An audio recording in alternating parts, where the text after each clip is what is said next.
Regional left ventricular wall thinning is believed to represent chronic transmural myocardial infarction and scar tissue. However, some recent case reports using delayed enhancement cardiovascular magnetic resonance imaging raise the possibility that thinning may occur with little or no scarring and may be reversible after revascularization.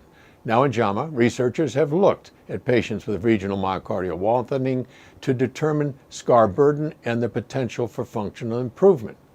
This was a three-part study, so listen carefully.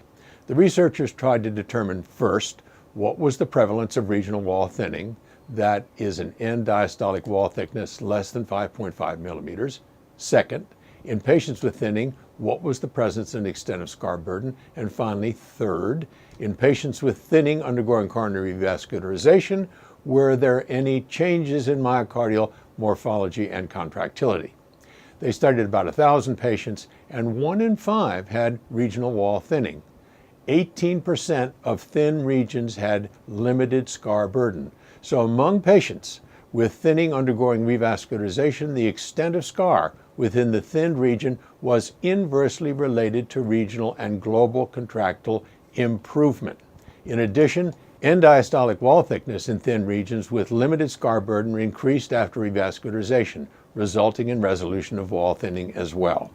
On multivariable analysis, scar extent had the strongest association with contractile improvement. So what's the bottom line in this study? Among patients with coronary disease who have had wall thinning, limited scar burden may be present in as many as 20%, and that is associated with improved contractility and resolution of wall thinning after revascularization.